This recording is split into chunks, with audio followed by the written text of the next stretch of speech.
Intellichlor.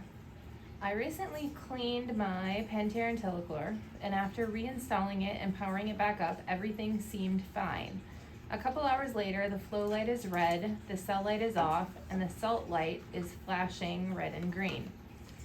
Well, that would indicate that the salt level is too high. Mm-hmm. And it's not making chlorine.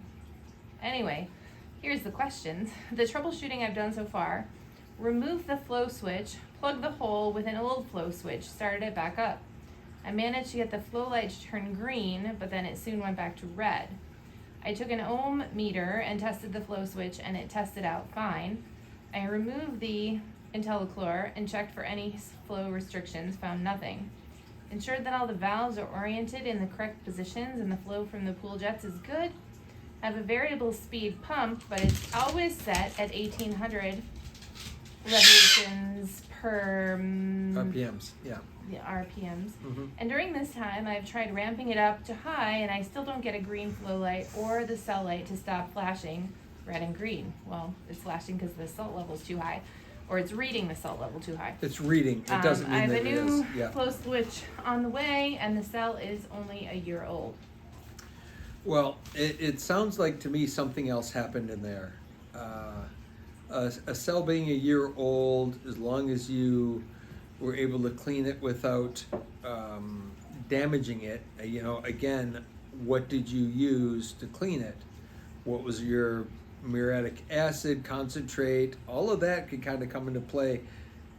If that acid is too high and you left it in there too long, you could have damaged a flow switch for sure. Think about a flow switch.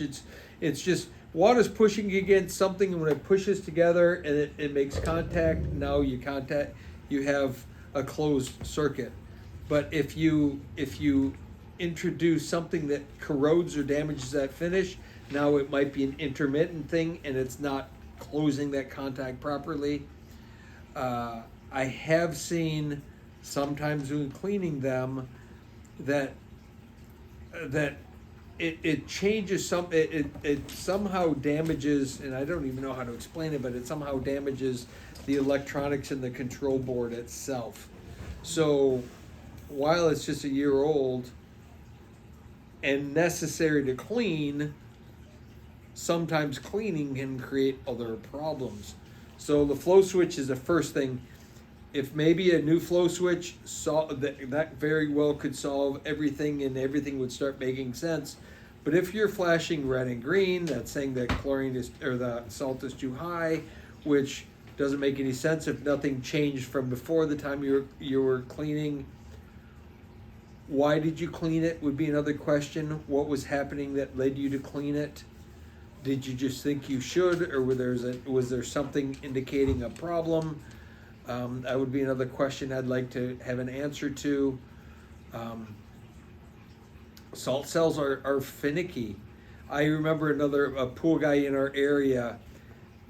He made this statement, and it's worth sharing because you're having this issue. He said, when I start up a pool, I treat the salt system like a woman. Okay, granted, we're not going to get political, we're not going to get all whatever, but he said, I finely tune it with the salt cell, the salt level, and all of that. And he said, as long as I do those things, it works out fine.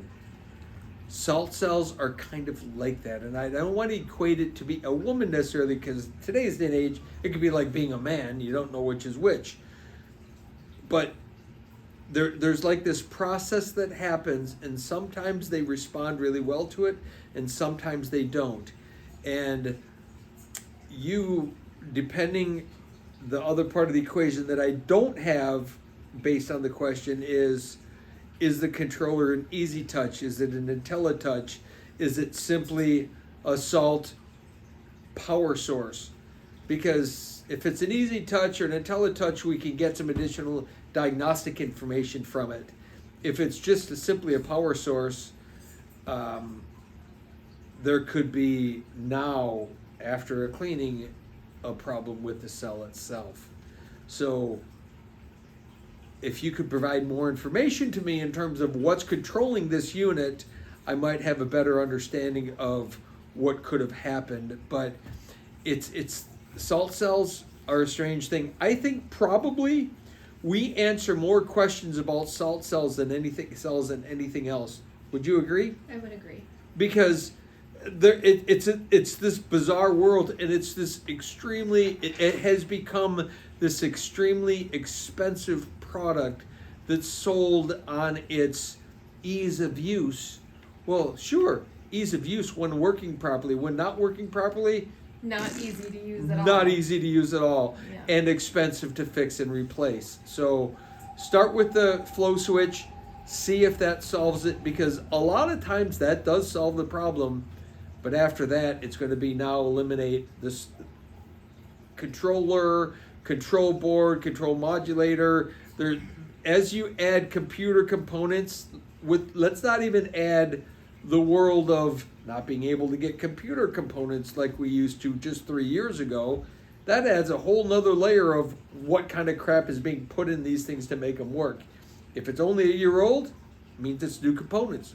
New components aren't necessarily better than old components based on where's this stuff even coming from. So I've talked in a big freaking full circle, but there's no easy answer to that because there's too many variables.